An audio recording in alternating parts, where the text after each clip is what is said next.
automate your trading to stay on track, no matter what your emotions are telling you. I need coffee. Coffee!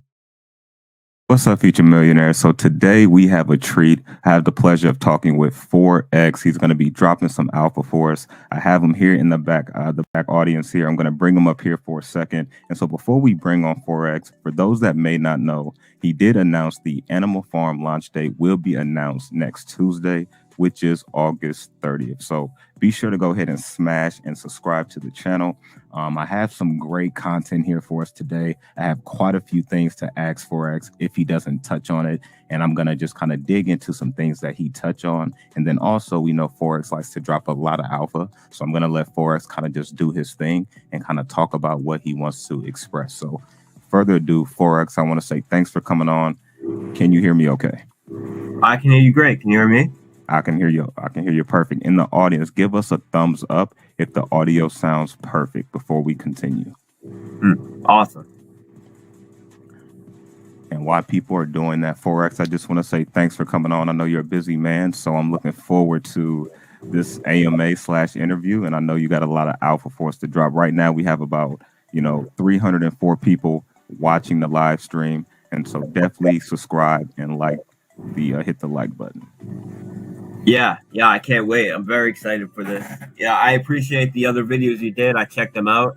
I shared them. The community had an amazing response to them. So I was very excited about this. And also, I'm excited to do a follow-up in a couple weeks when we have the official date for Animal Farm as well. But, I knew that you wanted to do something about drip, and, drip is fully active. We do have some stuff about to drop for drip. But of course, we have the main products which are available now that we can discuss, right now. So for sure. And before we dive into the whole ecosystem, what the whole ecosystem has coming for us, Animal Farm, the new products for the Animal Farm, the drip UI, all of that good stuff. I have quite a bit of notes down here. Let's go ahead and kind of let the audience know, because of course this is the first time that you've came onto the show. And so kind of just, if you would just give them a brief understanding of, who's Forex, and kind of lead into the drip ecosystem from that point, if you will. Sure. I've been working in the space for a decade, so I'm going to give a super truncated version.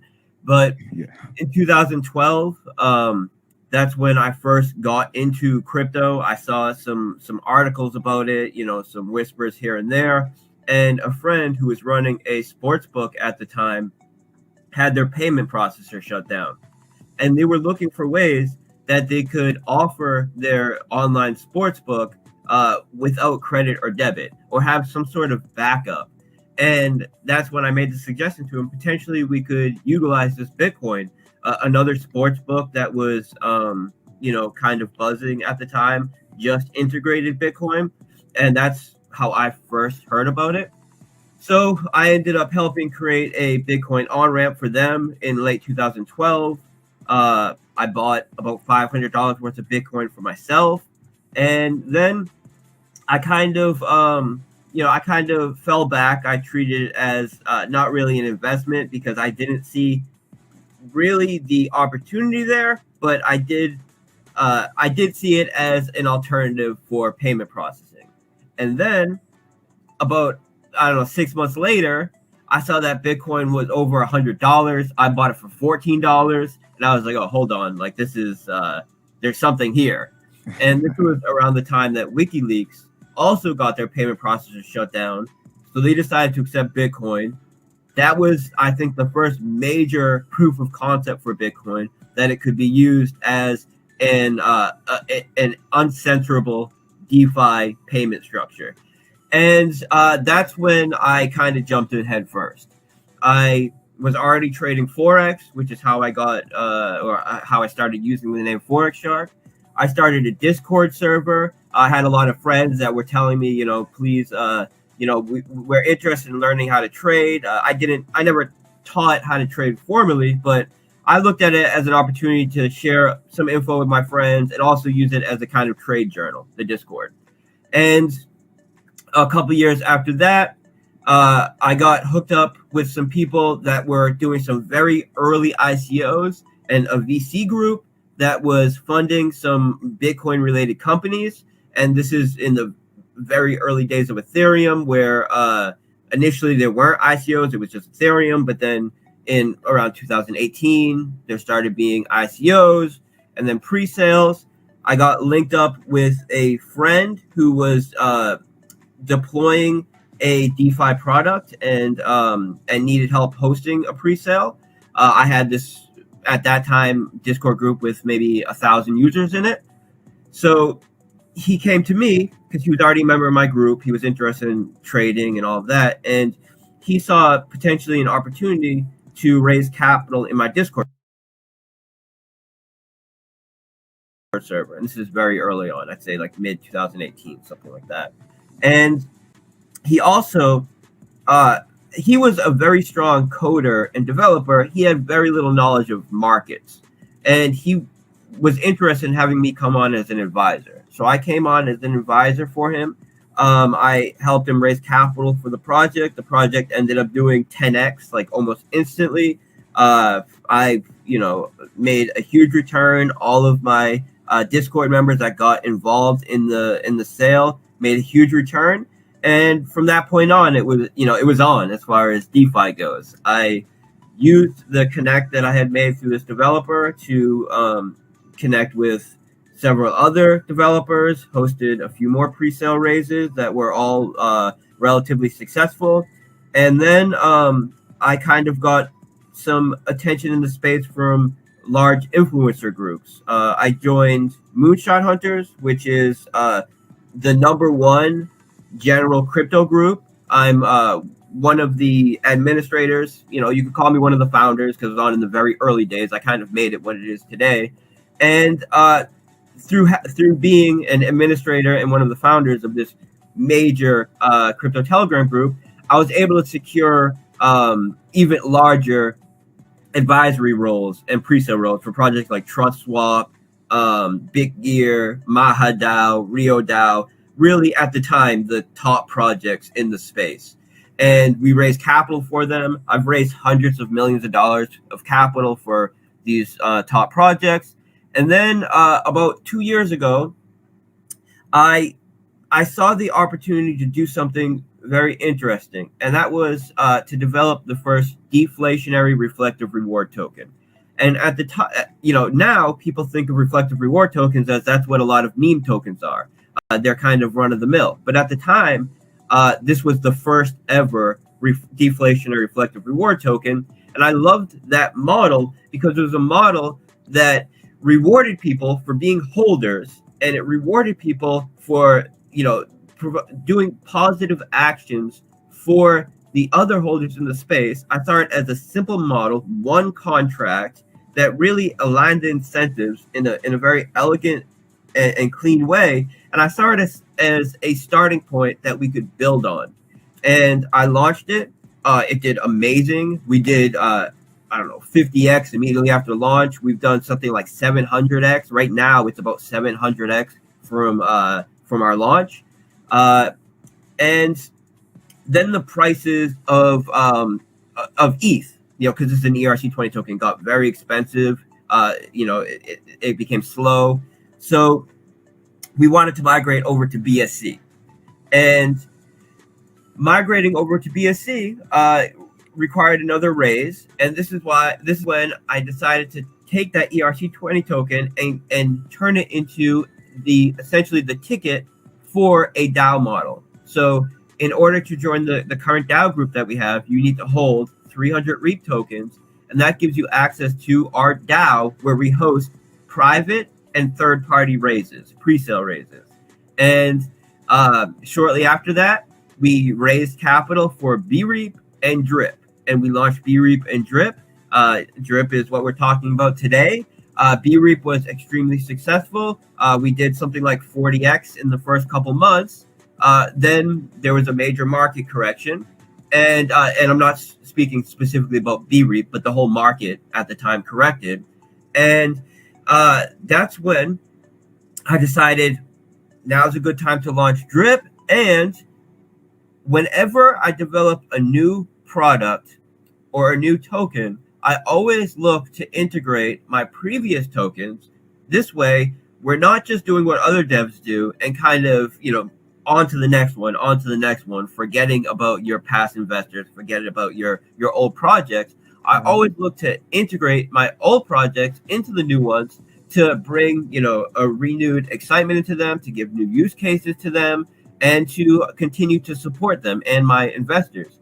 So this is why BREAP is still, performing very well. It's way over listing price, which is more than that could be said about really any of the tokens, minus a handful that listed in 2019, 20, 21. And REAP still performing very well. And DRIP is, if you consider the yield that we've paid out since launch, we have outperformed any of the major altcoins. So you look at Cake, you look at Uni, you look at Sushi, any of these altcoins, when you consider the yield that we're paying out, which is 1% compound interest, 1% ROI on your principal, with some, limitations like max payout and, different mechanics to keep it sustainable, we have outperformed all of these major assets. And now we're kind of at a point that we're ready to make the next step up, because we have a series of new products that are coming out, which both support DRIP and BREAP and provide new investment opportunities for the DRIP ecosystem and the DRIP community. So that's where we're at right now. That's kind of from all the way from when I first heard about Bitcoin to right now, summed up. Yeah, for sure. You've been in the space for a very long time, been developing for a long time. And so now let's just kind of, I guess, dive into the nitty gritty, because I know everybody is waiting. And I want you to correct me if I'm wrong, but I just want to also let you know I've done my homework, of course, as well. So let me know, is this still kind of the order that everything is going to come out, Forex? First, we have the animal farm. You have the products for the animal farm, which is the pig pen game, dog roulette game. Then after that, we will have the drip UI. And then after that, we have the new drip and reservoir product, which I believe you said will come out around the same time, which would be kind of like an overlap. And then from there, you'll be working on like the Scratchy pre-sale and Scratchy launch. So it's a lot to unpack there, but go ahead and, pick it apart if I'm incorrect on anything. No, you're correct. So first, we have Animal Farm. And with Animal Farm, we needed to, so we're currently in testing and audits. The preliminary audits have already been done, but we're doing a lot of in-house testing as well, stress testing, setting up massive test environments on side chains that we've developed just for testing. We hired 2 additional developers, third-party developers that didn't work on the code, that didn't develop any of the code, to come on to give kind of a third-party look from a different perspective. Very, very competent developers. And we needed to be able to set a date where we would make our launch date announcement. But I never like to make any kind of launch date or any kind of launch date announcement until all the testing and audit and all the development is finished. So what I did is I set a date that I knew everything would be finished, and I was conservative about it, because I didn't want to, make it too early. So I set the end of the month. We would create the, we would deliver on the launch date of Animal Farm, which will be about a month out from when we give the launch date. That's going to give us a very strong, about a month and a week of concentrated promotion. And we already have about 35 different marketing vehicles, and that goes from everything from Twitter influencers to banner ads on all the major sites, interviews with some major YouTubers, articles, some Twitter spaces. We just scheduled a Twitter space with a Binance affiliate that has over 500,000 followers on Twitter. He does Twitter spaces for the top projects in the space. We just scheduled that. So we have a major concentrated, promotional plan that will be every day something new that will be hyping and getting people ready for the launch of Animal Farm. Then Animal Farm goes live early October. We'll be launching the Dogs Roulette and the Pig Pen game. very shortly after that, we'll be launching, I would say about 2-3 weeks after that, we'll be launching the new drip UI, and that new drip UI will come in conjunction with the new contracts. And the new contracts are they're not alternatives to the reservoir or alternative to the faucet, because we don't want to draw attention from the faucet or from the reservoir. Those are our main products, and they will remain the main products for drip. But they're essentially a layer that lives on top of them that adds another gamification mechanic that rewards people for getting into the faucet, and it creates essentially an extra incentive to get into the faucet and into the reservoir. But when they stake into the reservoir or into the faucet, it goes into the same contracts as the existing reservoir and into the existing faucet. So it supports the reservoir and it supports the current investors in there, but there's a new level of gamification to it, and that level of gamification is rewarding large depositors and rewarding essentially random people that enter in, but not in a way like anybody else has done it in the past. The way that there has been some people that have created gamified structures for getting into staking contracts that will reward, say, the largest depositor or a random depositor. And if it's not done correctly, then you have a situation where right before this period ends, the system gets botted. People all jump in to try to be that largest depositor. You get a spike in the price, and that just creates an opportunity for the whales to dump then. And you just have an arbitrage, and that's all that happens. The way we've designed it is completely different. It's completely unique, and people are really going to love it. With the UI, we wanted to go, and I know people love the current drip UI, but we wanted to give a more professional look to it. A look that is on par with what you would see from traditional investment banks. And we've completed the design.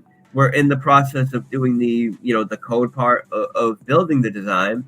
And another major adaptation or improvement that we've made to the new drip model is the team airdropping system. So currently with the team airdropping system, if you want to airdrop somebody, first you need to put whatever filters you want to determine who is going to get rewarded on your team. This will give you a list of wallets that meet your requirements, and then you have to send one airdrop at a time, confirming each one at a time. And for people with thousands of members on their team, in some cases, they're doing hundreds of transactions. That gets expensive. That's time consuming. With the new model, the way that we're integrating it is with a original and independent airdropping contract. And when you create your filter of who you want to give airdrops to, you'll essentially just hit one button. Those addresses and amounts get fed to a contract, and then they're all sent out in one transaction. So it takes something that was, previously, taking up hours of people's time at some point, and sometimes $20, $30 if you're doing 100 transactions on BSC, now takes 3 seconds.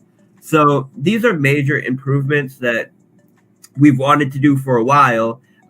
They required a full rework of the UI and contract work, and we've been so busy building all of these other use cases for drip and our other products in the space that we needed to essentially bring on devs to specifically work on the drip UI and the new drip contract, which is something that we've done over the past couple months. I brought on James Devstreak. James Devstreak is a developer who has built several other alternative front ends to drip that have some very cool analytic tools that make it very easy for the average user to understand the value that they're getting from the system and be able to plan their investment strategy in the platform. So another major thing that we're bringing to the new drip site is these new analytical tools. And this image that you're showing right here is essentially just showing the structure of the new charting and the new swapping UI, just to show that we're going for a cleaner, more institutional feel. A lot of the design and a lot of the the stuff is missing, of course, because this isn't the finished product. And I showed a video, I don't know, about a month ago, with some of the additional design in there that will make it into the final version. But really, I just put this out to show people that it's being worked on. We're getting there, and it will be ready to go shortly after the Animal Farm launch. And then, to wrap it up with, I would say the short-term frame roadmap, essentially what we're going to get done by the end of the year, is Scratchy. And Scratchy, of course, is the first decentralized scratch ticket model. It allows influencers and other DeFi platforms to create their own brand of scratch tickets, have their own treasury. It has an affiliate marketing model that allows not only the platforms and the influencers that set up their own brands, but also the intermediates that help the hosting of our service also make a revenue stream from it. And this is going to be something massive, right? It's levels above any of the competition in the space when it comes to this kind of DeFi gaming. We've already brought on a few major DeFi platforms. One of them is a blue chip NFT project that's been around since 2018. We have a major crypto casino that's on board. And I actually just got out of a meeting with an influencer who is blowing up on YouTube right now. He's one of the most Googled people in the world right now. And I just got out of a call with his manager. I was able to give him the pitch decks. He's actually, this influencer is very interested in starting to get into crypto, and this is a perfect opportunity for him. So I think how we're going to start this relationship is first through the referral structure of Animal Farm, because that's very simple for him to get on board, right? He can show some promotion, he can explain it a bit, and then just share the link. And then when they see the kind of money they can make from that, that's when they're going to be all on board for the branding of their own tickets. But we already have about a dozen platforms that are extremely excited and ready to go with Scratchy. But first, Scratchy will be hosted on Animal Farm and Drip, which is massive because each platform for Scratchy has its own unique treasury. This treasury goes to the jackpot of each batch. And even though each platform has its own branding, there will still be some crossover promotion, and whatever platform has the largest treasury will get the most attention. And of course, this creates a level of competition, which is great for all of the other platforms, especially the large platforms that can come in and dominate. But Drip and Animal Farm having a head start there and allowing us to build up that treasury first gives a major opportunity for us when we're doing this cross promotion to bring in users and investors that are interested in Scratchy, and they come for Scratchy and they stay for Drip and they stay for Animal Farm. So we have so much coming, so much in the works. We're doing the UI right now for the game. We're calling it Dogs of Fortune, the hacker simulation game that is going to be part of the Animal Farm ecosystem. That's extremely fun to work on. That's a game I've been developing for 2 years. Initially I was going to do it on the ERC20 network, and then the prices got too expensive. It just didn't make sense. So I kind of put it on the back burner, and I've been waiting for the right opportunity to launch it on BSC or some other chain. I was considering maybe Solana, maybe BSC. I think Solana has had some roadblocks along the way, and BSC has progressed along the way in the realm of gaming. And initially, I wanted it to be its own standalone platform, but putting it as part of the Animal Farm ecosystem really, it compounds that value, and it raises both platforms or both products, exponentially. One of the reasons for this is because initially the pot for the game, what you can win in the game, was only being generated through the pay to play and the buy-in for the game, which has proven to be sustainable and is a extremely well balanced model that would have worked very well. But when you put it on top of the Pigpen governance model, it creates a new cash flow into the pot, or the game pool, the rewards that you can win in the game. It brings a new cash flow into that, which will greatly increase the amount of rewards you can win in the game. And also it creates a new reason and a new incentive to lock up capital in the pig pen, because pigs that are used in the game get locked in the pig pen and are utilized in the game and locked up. So it really supports both the pig pen and the game, and it's it adds so much more value to the to both products. So I see you're showing the white paper right now. We just finished a pitch deck as well, and the reason for doing this is because we were reaching out to so many different influencers, and to explain the whole platform to them, if you don't have a really succinct way of doing it, they can get lost, especially if they're not super familiar with crypto. And of course, our white paper is very well documented, but it's also pretty long. So I'll be releasing 2 pitch decks tomorrow, one for Scratchy, one for Animal Farm, and they wrap up both products in a very detailed but succinct way in like less than 4 pages each. So be looking forward to that tomorrow, and that's something that you guys can share around to really onboard people efficiently, I feel. Yeah, you unpacked a ton there. So just to try to sum up a little bit for people that's been coming in. So we know the date is August 30th, and then you gave us some alpha about Animal Farm that it will be launched the first week of October. Is that correct, Forex? Yeah, exactly. So we got the Animal Farm, the farms in the pool that's going to launch. So will the dog pound as well? Because I know that's new, and you released that with the BSC news. Will that be launched as well at the same time as the Animal Farm? Yeah, so that's very important that it is launched at the same time of Animal Farm.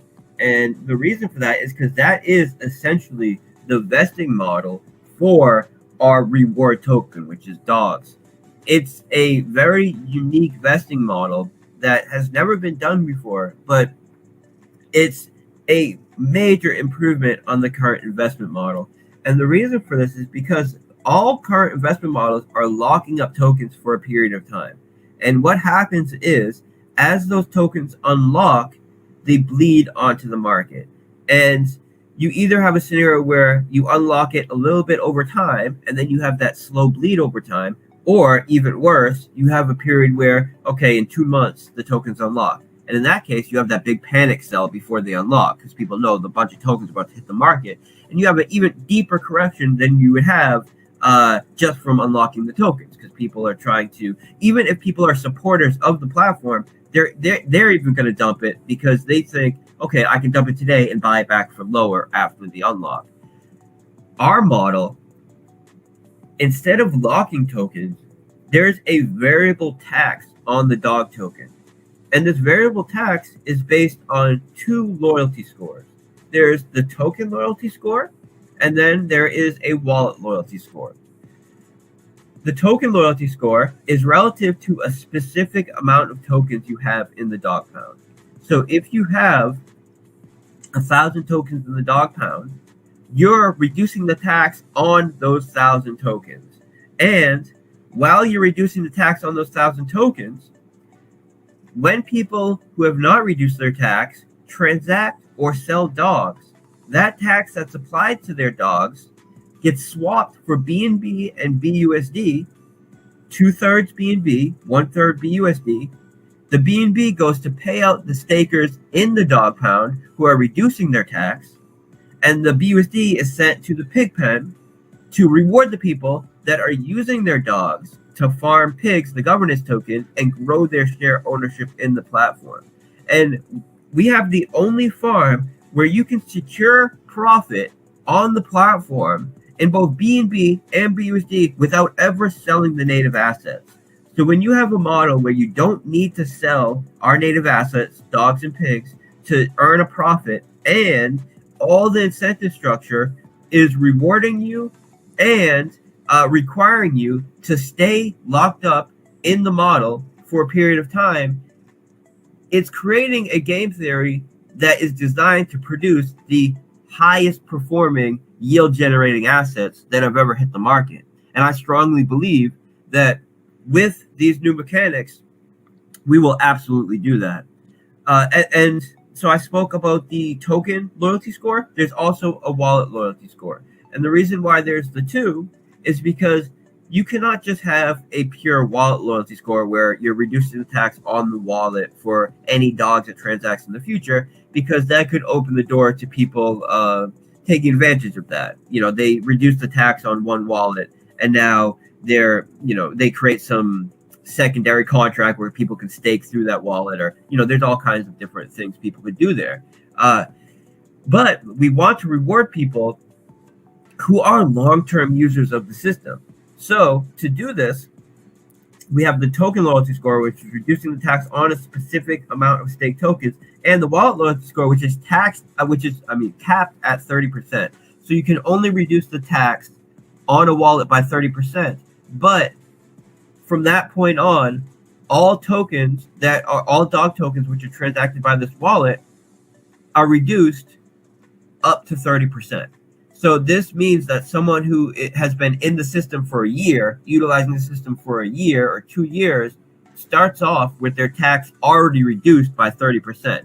So that takes a whole month off the time period that it takes for them to reduce their tax down to the minimal amount, and just sets them up to be rewarded for their loyalty to the system. So it's the only model that really has a structure to sustain the reward tokens for the farm, both the dogs token and the governance token, which is pigs.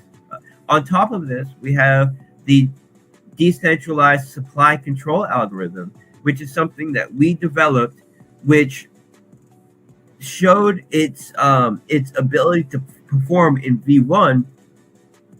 And this is a algorithm which looks at the current demand for the underlying assets and adjusts the emissions within a range that allows it to become deflationary when the demand is lower, and increases the reward structure when the demand is high. So when the demand is high and a lot of people are buying, that's when the rewards are the highest they will be, to incentivize people to use those tokens that they just bought to get into the farms and pools.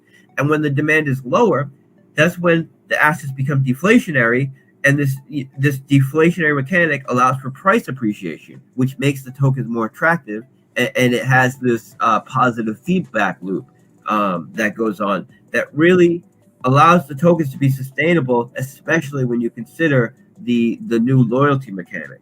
And with V1, the price was performed very well. We did something like 20 or 30x immediately at launch. And then whenever you have a launch and you have this big 20, 30x move, you're always going to have a slight correction and then the next leg up. And our supply control algorithm showed exactly what it's designed to do. When it was at that 20, 30x high, the rewards are super high. Everybody's staking, farming. Then we had that correction, which is natural. The supply control algorithm reduced the emission rate to deflationary, and then the price started pumping again, and we made that next leg up.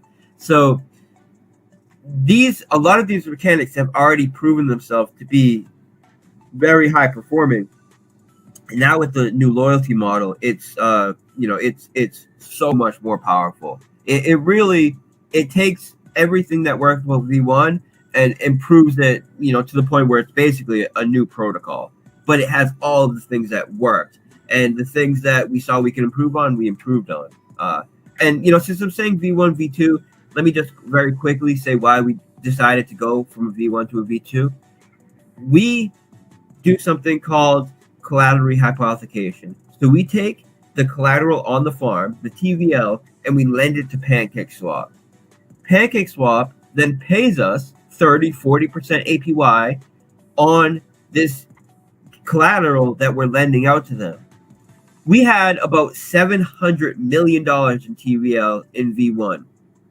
That means we'd be earning anywhere from, say, $20 to $30 million a year on our TVL that we can use to pay the governance holders and pay for marketing, pay for further partner integrations through vaults. It allows us to really continue to evolve and to have the highest rewards out of any other platform in the space.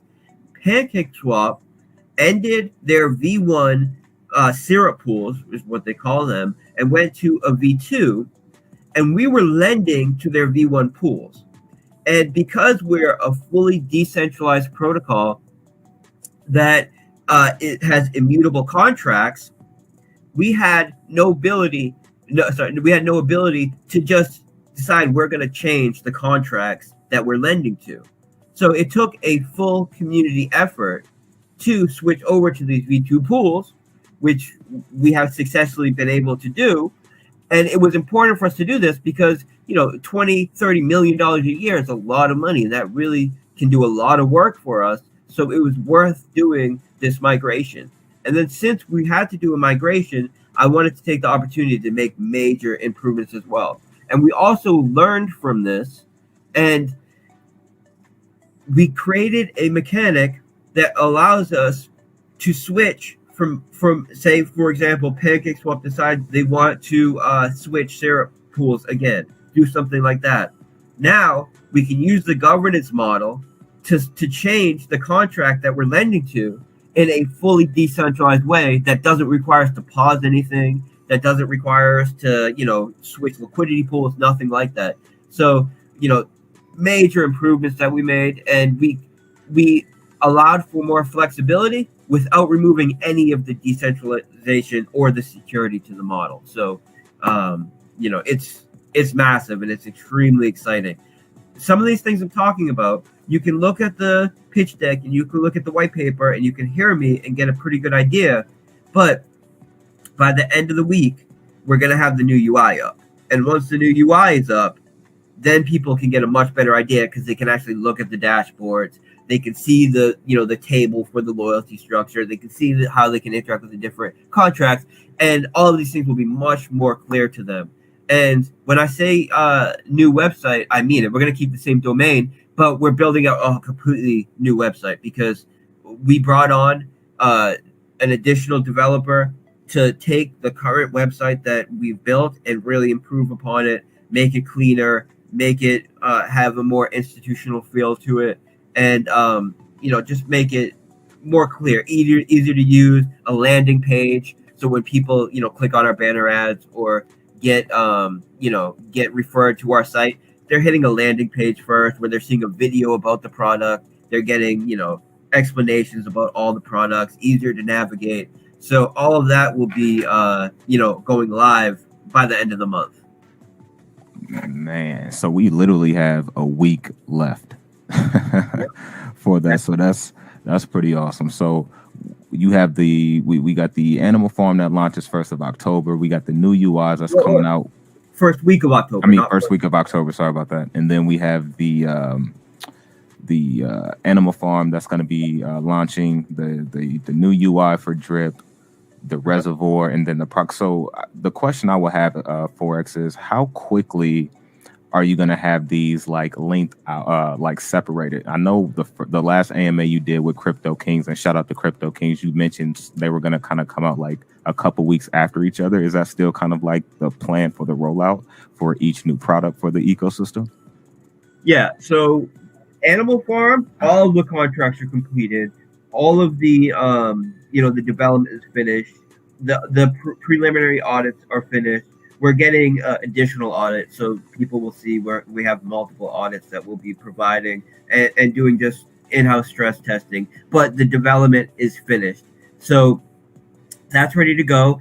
The dogs roulette game, that is 100% finished, ready to go. The Dogs of Fortune, the hacker simulation game, the contracts are 100% finished.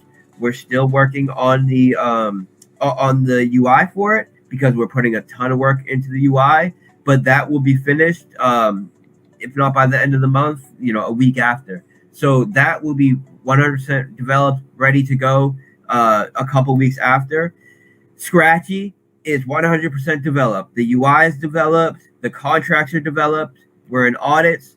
The drip UI, the design is completed. We're still doing some code work for the design. But what I'm getting at here is we have 5 or 6 products that are developed already. And we're either just doing some, cleanup cosmetic work of the UI. We're doing audits. We're doing testing. The development is finished. So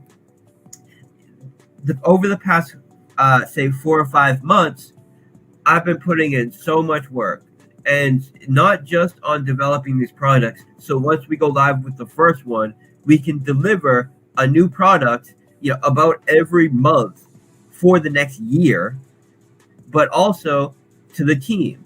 I brought on a project manager. I brought on a CMO with 20 years experience in the space. We partnered with 2 major marketing firms.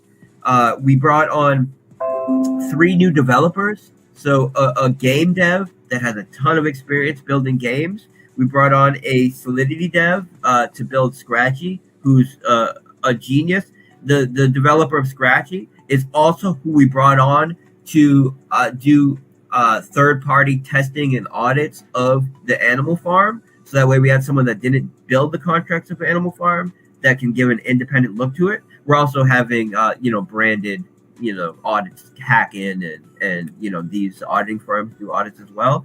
And I've put in so much work into getting our development team and our full production team in line and growing them while we've been developing these products. So we're in a better place than ever.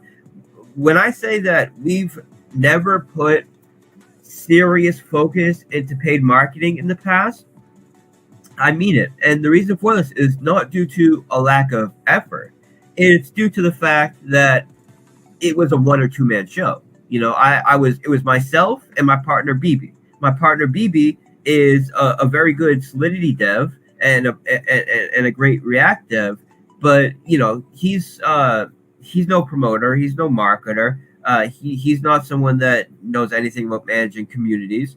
So I was doing all of that myself, right? I was doing, working on my vision, coming up with, 99% of the mechanics and all of the game theory for the products, managing the community, doing the marketing, developing the referral structures, doing the interviews, doing the AMAs. I was doing almost everything by myself outside of development, which BB was doing a lot of the work, in conjunction with me. So, of course, I did my best with paid marketing. We got banner ads. I did as many AMAs and interviews as I could handle, while finding time for everything else. But we didn't have someone with experience specifically in managing a marketing budget and running a marketing campaign. And now we do. And this person has 20 years experience specifically with social media marketing, running YouTube ads, running Twitter ads, banner ads, and analyzing traffic. So determining where we're getting traffic from, what ads are working the best, where we should be putting our resources. And then on top of this, we partnered with 2 major marketing firms that are specifically crypto marketing firms who are very well connected in the space. And this way, we can utilize their contacts and utilize their ability to get us in the door with all of these marketers and platforms, but we're not relying on them to, manage our budget or anything like that. So I see that as a kind of conflict of interest. The same people that are selling us the service, managing our budget, we're not going to go for that. but we have the best of both worlds, where we have someone that's very skilled at managing budgets and determining where resources need to go and where our traffic is coming from, working hand in hand with two of the top crypto marketing firms in the space. And yeah, because of that, we already have like 30 different marketing vehicles lined up. Tomorrow, I have an interview with a woman who has done interviews with, major Fortune 500 companies and major sporting events, and we're doing it for a YouTube ad. So, we're going to do a interview to answer some of the major questions about Animal Farm. Then we're going to have about a 30-second hook, so people that see the YouTube ad get hooked in, they start watching it, and then it goes into an interview where we answer questions about it.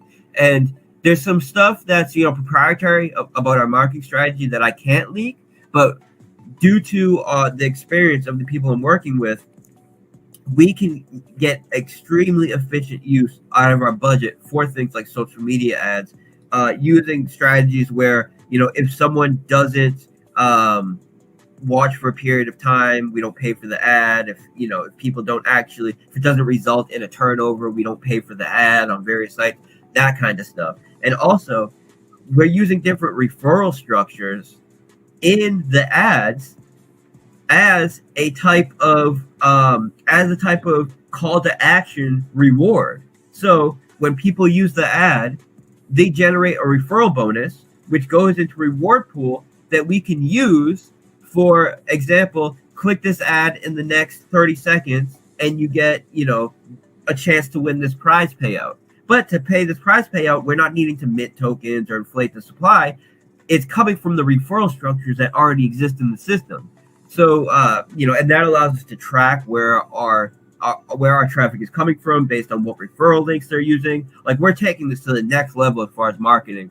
And we have the products that are next level, that we have the innovative products, and now we have the marketing to match. So, I see us really becoming top players in the space, more so than we already have. I mean, last year we were the top growing BSC platform for 8 out of the 12 months, and that was with almost no paid marketing. So, I mean, this isn't just a matter of providing marketing for Animal Farm and Scratchy either, because these products are integrated directly into Drip.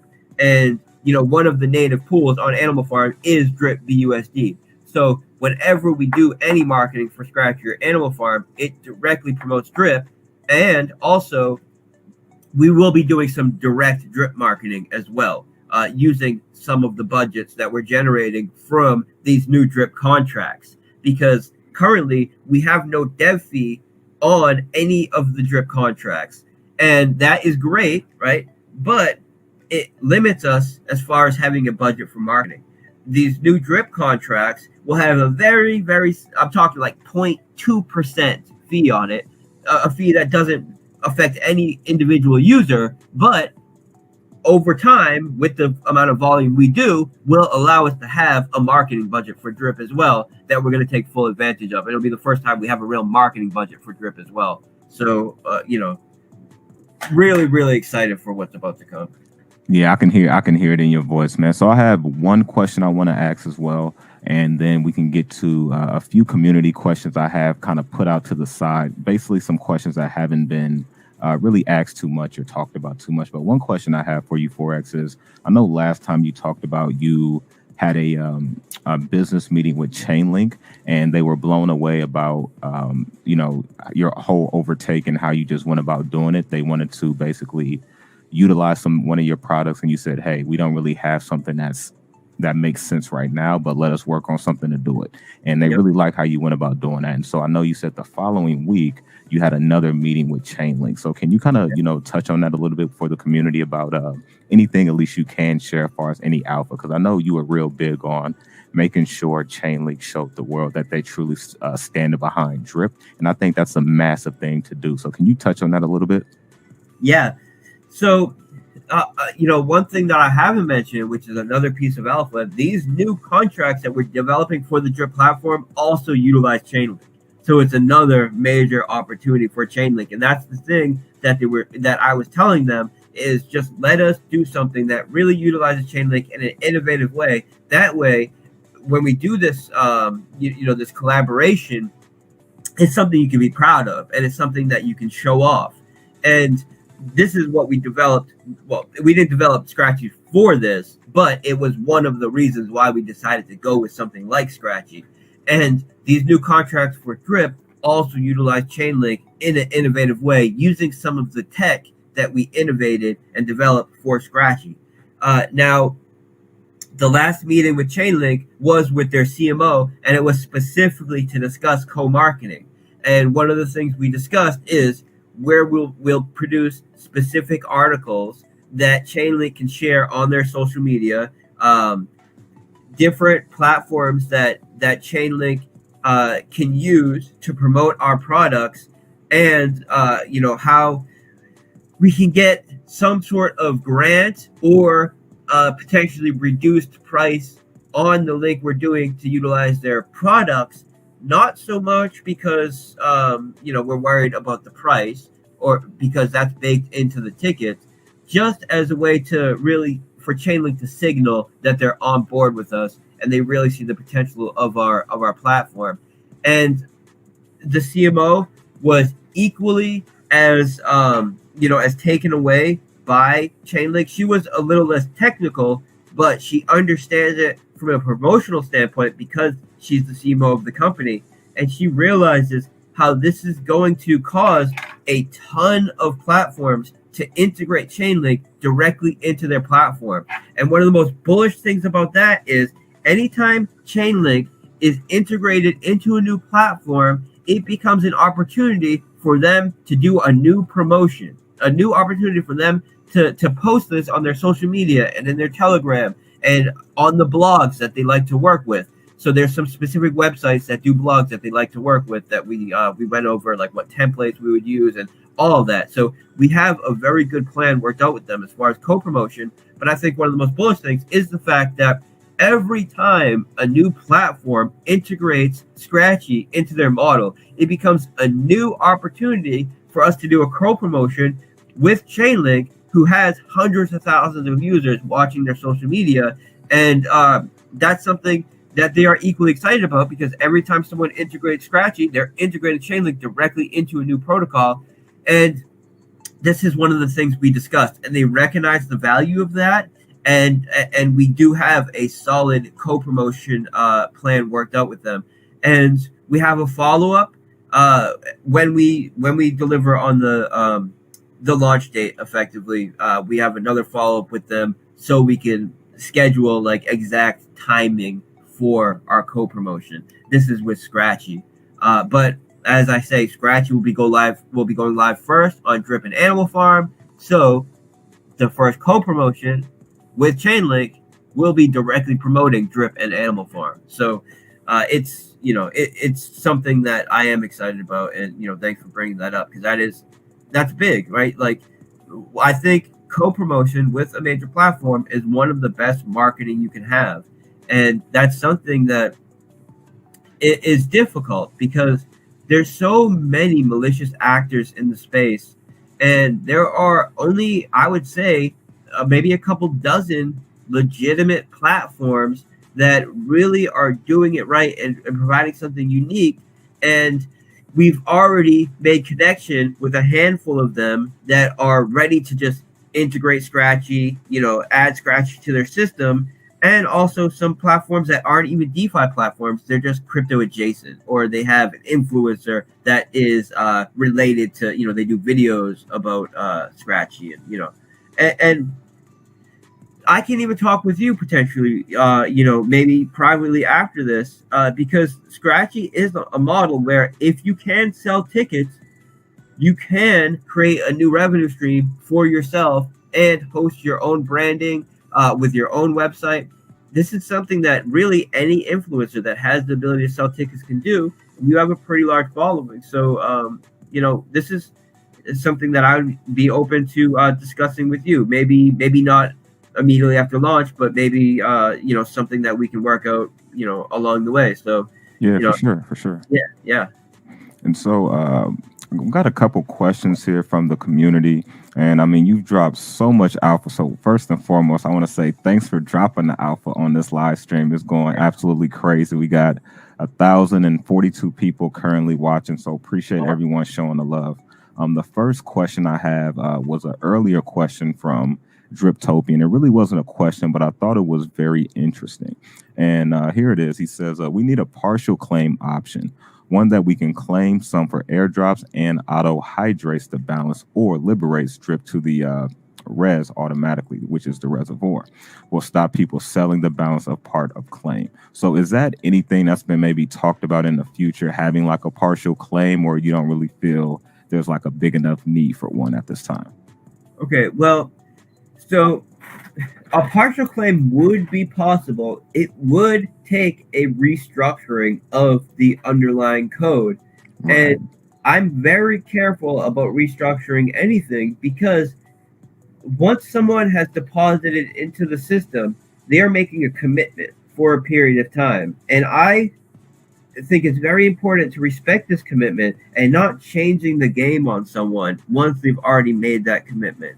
Now, something like this doesn't really affect the the ROI or the payout structure, so it's something we could consider. And as far as claiming to the reservoir, this is something that it kind of makes sense. It kind of makes sense, but the thing is, with the reservoir, that's a liquidity providing contract where you deposit BNB. It uses half that BNB to buy drip and then adds liquidity. If you were taking drip alone as a single asset and depositing it into the reservoir, then half of that drip would need to be sold for BNB in order to create that pair. So I'm not sure that model would actually create positive price action in drip, because it would it would bake in sell pressure into the system. Now, potentially, we could have a model where someone deposits BNB, and when they deposit BNB, it takes that BNB and pairs it with available drip in the reservoir, and potentially even gives a tax break for doing it. So, that's an idea. So I see a seed of an idea there that could build something cool. And I've heard suggestions for that in the past. It's just, some of these things aren't as simple as people, it sounds good to do that. But then when you think of the underlying mechanics, where that would require selling half the drip anyways, and you're forcing people to sell part of that drip instead of them just compounding it, which, increases their principal, increases their ROI without selling the token, you have to really give it some thought before you do something like this. But, I do see the potential there. I see the potential there. So I'll give it some thought, and I appreciate the suggestion. Yeah, and that kind of goes with the little question here, because I definitely 100% get where you're coming from, adding additional sell pressure. So this right here by New Inception says, will Drip Liberation 2.0, is it going to have a feature to transfer drip tokens into the drip BUSD LP token?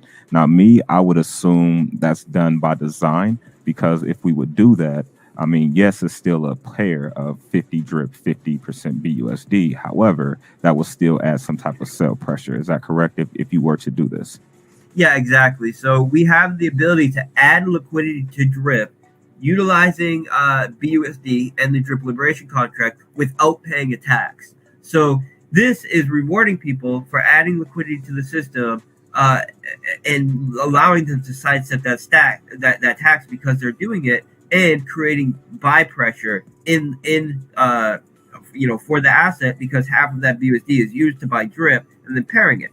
If we were giving people, if we were allowing people to deposit drip into the drip liberation contract to add liquidity, first of all, it would sell half of that drip to add liquidity. So then we're giving people a tax break on what's effectively selling drip.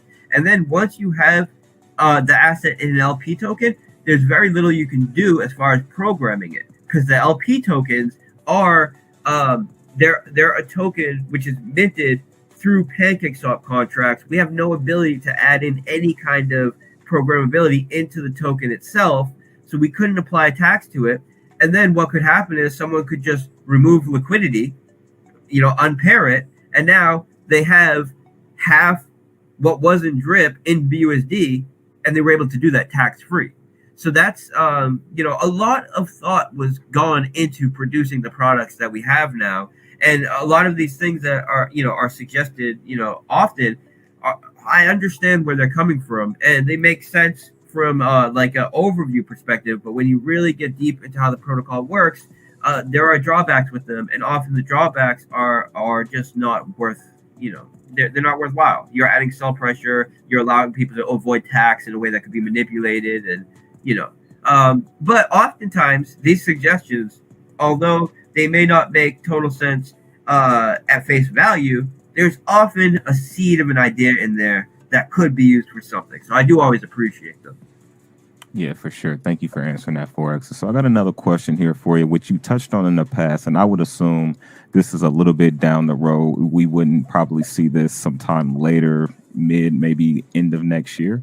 But this is the Fiat on-ramp for drip, which basically allows people to use fiat currency, debit, credit, or whatever to buy drip, essentially, so they don't have to kind of go through the loopholes of DeFi to get into the drip ecosystem. Can you kind of briefly touch on this, or at least what you can share? Yeah. So we're in the process of applying for it. We applied for it initially. They wanted full KYC. Full KYC for us is it can be tough. One of the reasons for this is because I enjoy being pseudo-anonymous in the space. The reason for this is because I want to build innovative technology that challenges the current banking structure. And when you create products that truly challenge the current banking structure, you become a target. And they will target the developer specifically as a way to get at the DeFi products in a way that's really unfair, but that's the space we live in, right? It's really dog eat dog when you come to financial instruments, especially that are challenging the current authority. So I have models that I'm working with for the future that add a layer of privacy, that add a layer of non-KYC bridging from chain to chain, and really products that I see that really require the developers to be pseudo-anonymous, right? When I mean pseudo-anonymous, I mean everybody knows who I am. I'm Forex Shark. They know my track record. They see I've been working in the space for a decade. It's all documented. They can go look. But I've been someone that has, even before I got into developing crypto, I have been a very private person that has enjoyed my privacy for a long time. I've understood the importance of privacy. Even back when I was young, when all of my friends were using Facebook and they're all creating their Facebook accounts, I never created a personal Facebook account. I've never created a personal social media account. I didn't even get into social media until I started working in the space and wanted to use social media as a tool. So you will never find a picture of me online, or like that doxing will never happen. And one of the things that I protect myself with is not ever KYCing. I've been trading and working with crypto for a decade. I've never KYC'd for any crypto platform ever, and I never will. This is a principled stance that I have. But what you can do is bring someone on as an advisor. They become an official member of your team. Give them some official role on the team, and have them KYC for the platform on behalf of the company. And this is what we've had to do previously in the past when we've done KYC, and this is what we've been working on for the past month or so. We have brought someone on. We're in the process of coaching them and getting them ready. We have the documents prepared. As I said, we already applied, and we're in the process of now handling the red tape and the final KYC procedures and all of that. And then we will see if our applications are successful. Now we have backup plans. If our applications are not successful, we have other assets that were accepted that we could potentially buy out and use them as an intermediate vehicle to essentially use them as just a bridging mechanic where we take advantage of their fiat on ramp and just use them as a way where people can buy that token with the fiat on ramp, and that token gets automatically swapped for drip. So we have backup plans in case our application is not accepted, and no matter what, we will have a fiat on ramp. It's just how we're going to do it, and working, under the limitations that we need to work under to ensure that we remain secure and we don't make ourselves a target of the people. So I would say that's something that we will definitely make progress on by the end of the year. Hopefully in the next month or so, we'll know if our applications are accepted.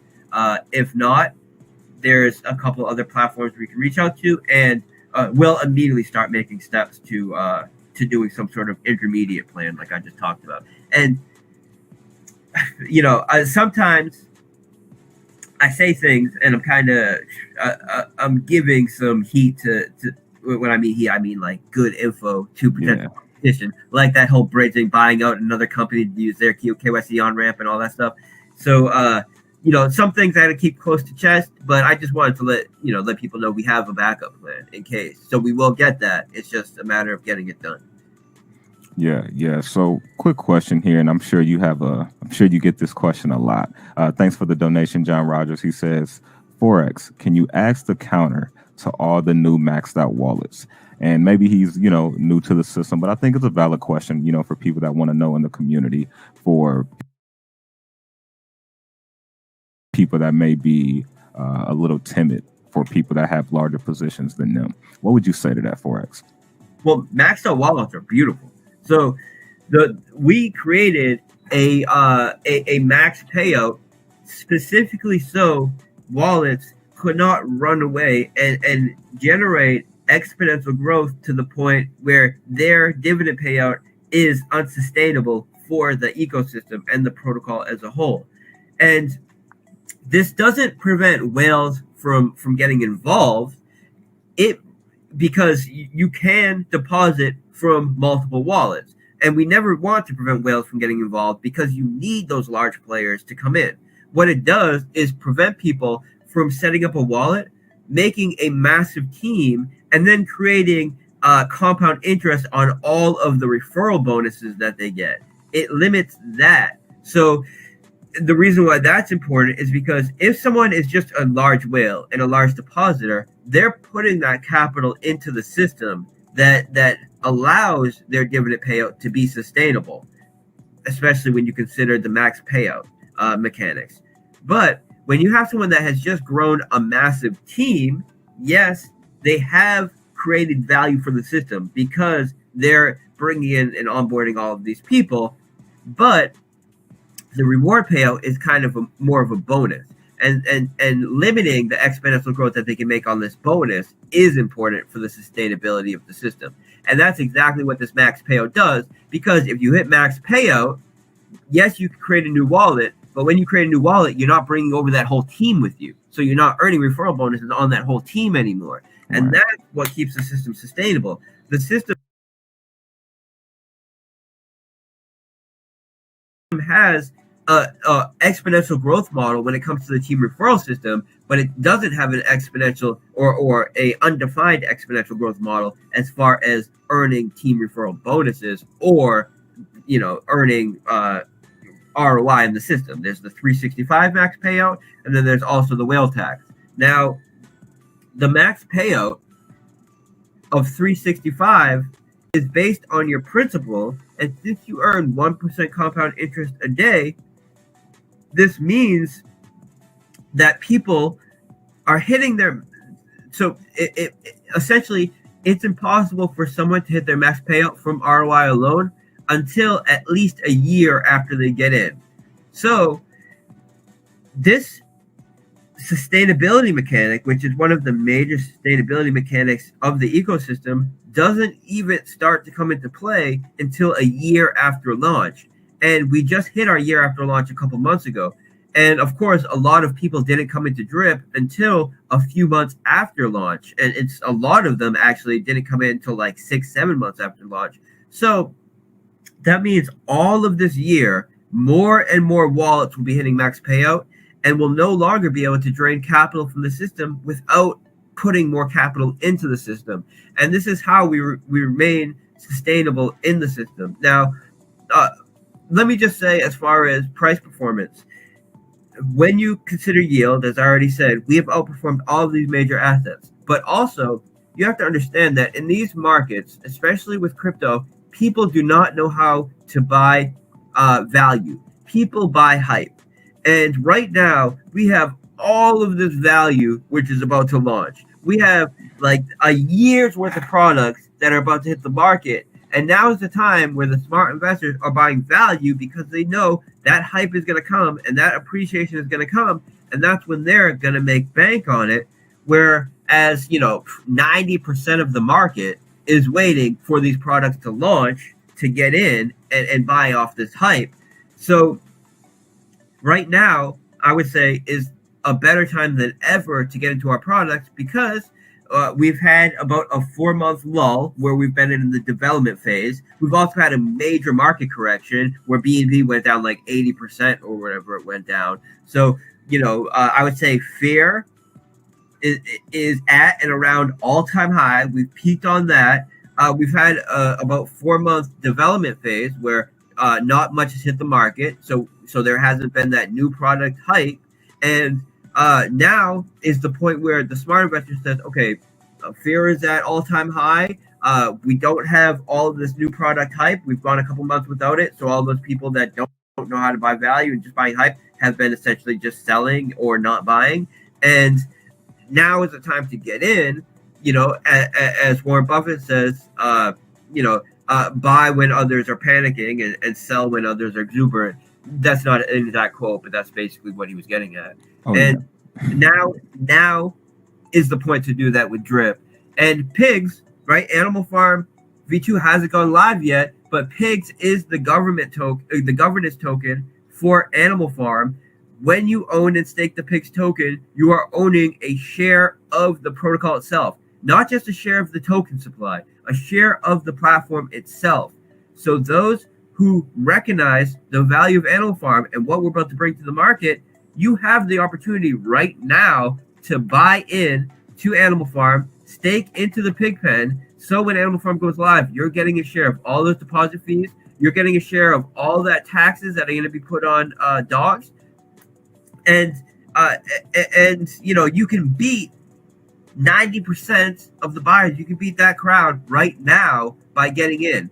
And most people won't do that. The vast majority of people won't do that, but there will be some intelligent investors who will do that, and they will, reap rewards from those actions. Now, another major thing, I say, one more major thing that just came to mind that I can speak to is when we migrated from V1 to V2, there is, I think, somewhere around $15 or $20 million worth of TVL in the dogs token. When V2 launches, these dogs tokens, which are credited, because people who held the dogs tokens in V1 will be credited with them in V2. When they get issued or credited these dogs will have the 90% tax, vesting model attached to them.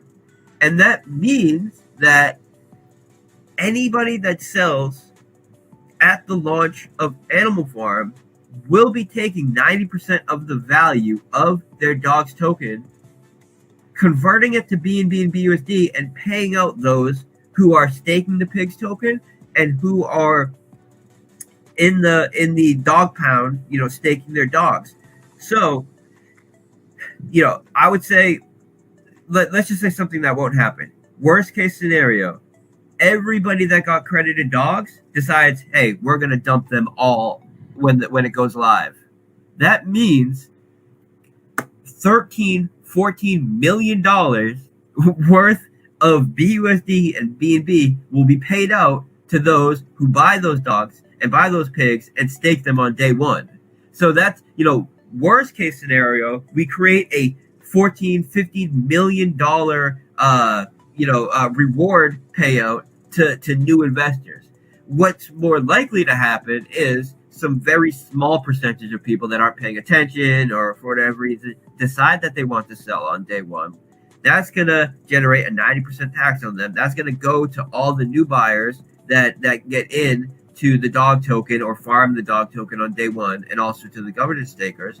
But, very few people, no one in their right mind would sell with a 90% tax. So the vast majority of people, I would say probably 98% will be staking it on day one. And that means all of the circulating supply will be locked on day one.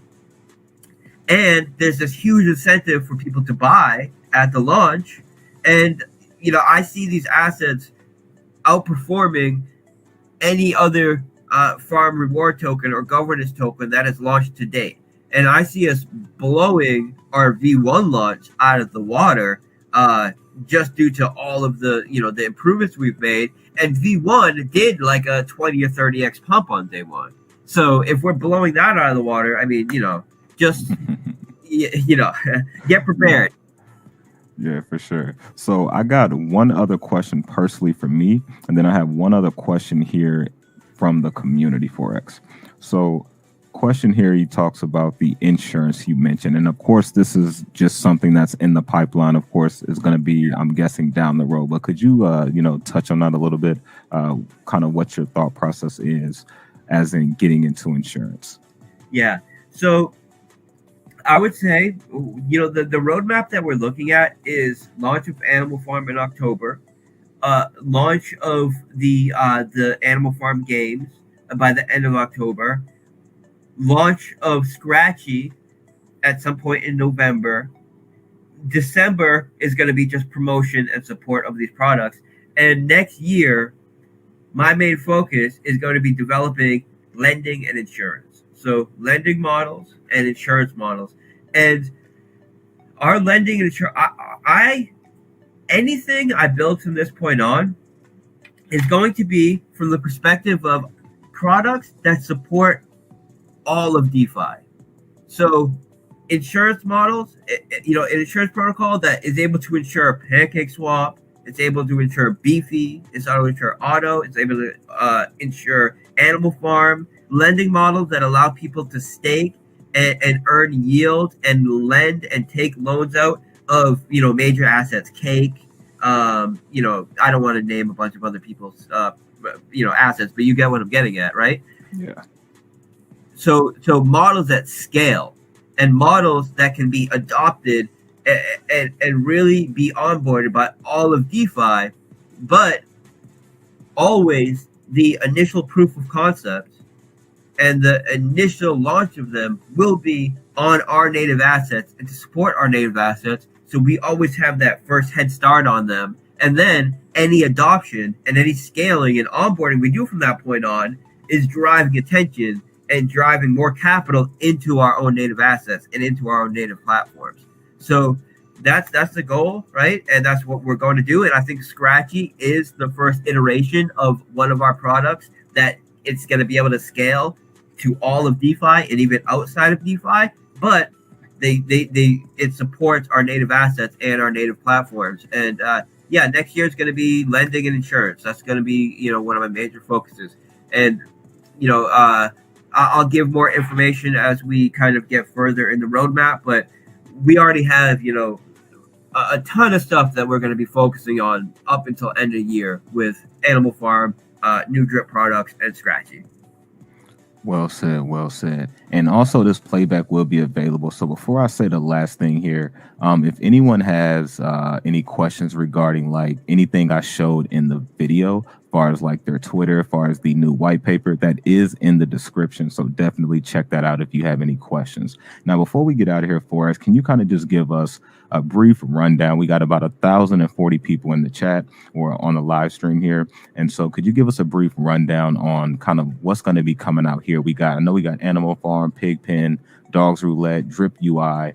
Scratchy, and all of that good stuff. So kind of just give us a brief rundown, and then also when will the extreme marketing campaign start? Is that going to be the same week, I'm assuming, that the Animal Farm launches, the first week of October? No, we're starting before that. So okay. As soon as we put out a launch date, we're going to be starting a massive marketing campaign. Really, that's all we're waiting for, is to have a date that we can promote. That's important.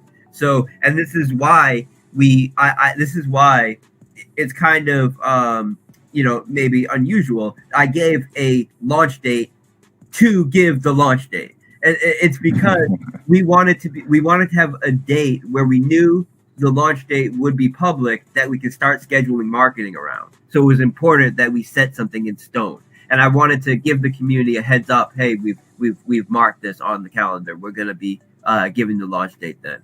But starting next Tuesday, we're giving the launch date. We're going to go on Bartertown first, because I promised him we're going to give him that interview when we do the launch date.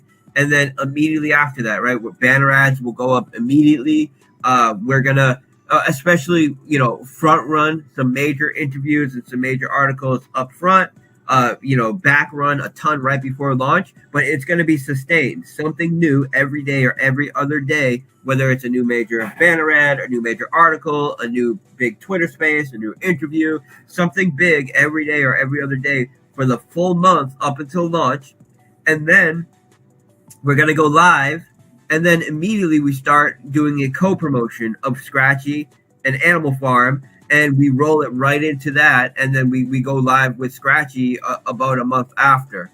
And it's going to be huge. So by the time Scratchy goes live, it's going to be like 2.5 months of hard hitting promotion.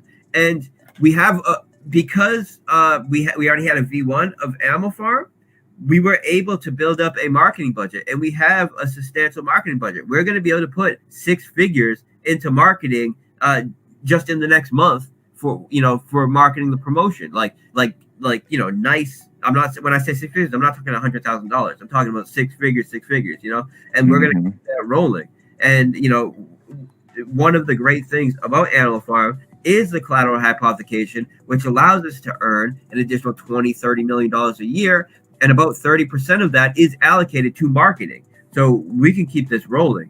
And a lot of the budget that we raised for V1 for marketing was not used. Almost all of it was not used. But anybody can look at the wallet and see it's all still there. Anything we didn't use is still there. And that's just because we didn't have our CMO then. We didn't have the partnership with the marketing firm. We do now. And we're going to be able to use that capital like no one has seen capital used before in the space from a marketing perspective. And that's, I realized that I've known this for a long time, but it's about building the team and building the resources, which is something I put a lot of effort into the next 6 months. Marketing is important. Marketing is key. I would say marketing brings them to your platform. Utility, use cases, and value keep them there. And we have both. And we're about ready to show the market that. Man, well said. Well said. Again, this playback will be available. So if you came into the live stream late, there was a ton of alpha drop by Forex. It will be available here probably within the hour. So you'll be able to see it back here on YouTube. Forex, is there anything that you would like the people to know before we go ahead and close it out for today? Yeah, I would say on Twitter, drip.community. That is the official Twitter social media. We're going to be dropping official social media for Scratchy. We're going to keep Drip and Animal Farm social media intertwined, since we've already started that, and that's where people know that they should go for Animal Farm promotion. Forex Shark with F0R3X_Shark. I'm sure you can share links in the description or whatever. That's my personal Twitter account. Of course, there is the Telegram group. Telegram group is the best place to get, the most current info. That's where the vast majority of the community is.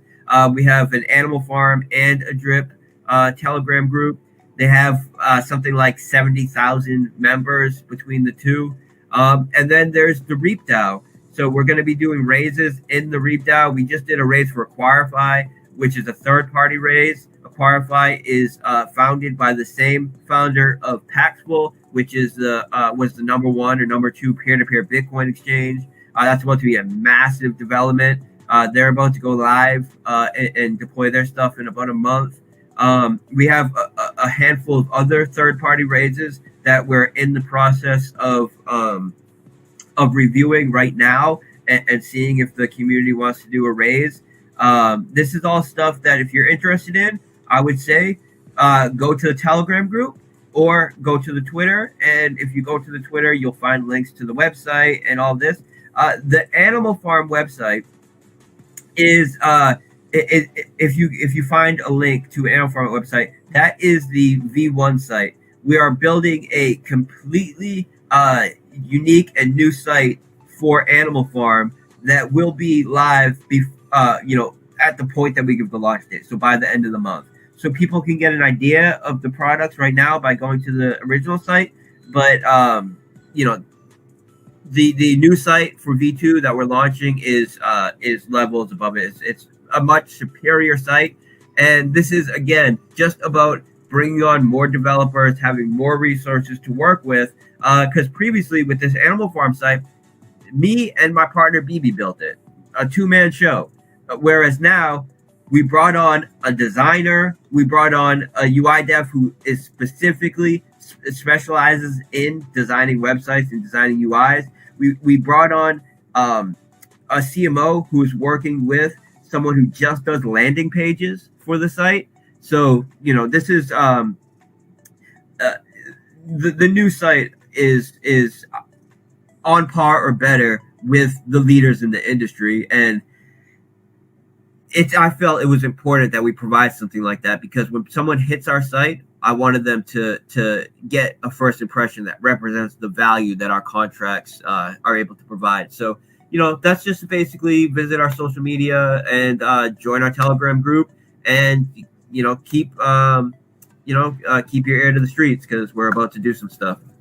Yes, we are. And again, all of the links that he talked about, the Telegram for a regular drip community, Telegram for the Animal Farm, the Twitter, and the white paper, all of that is in the YouTube description. So if you are curious on that to do some research, definitely check out the description and you should be good to go. We're almost about $9, which I'm sure we'll get there here real soon. Forex, once again, I want to say thanks for coming on to the show.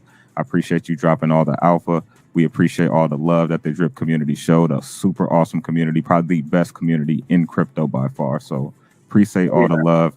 And Forex, we would definitely have to do this again. Yeah, thank you so much for having me on. Some people linked me to the original drip video you did. And, I very rarely share videos that promoters that I don't know do, but yours was quality, and I recognize that. And I'm glad that you reached out to do an interview. We'll have a follow-up in a couple weeks when we got that launch date. I appreciate you so much, man. Thank you for the opportunity. Absolutely. Likewise, Forex. And once again, thanks, drip community. And we'll see everybody at the top. Later.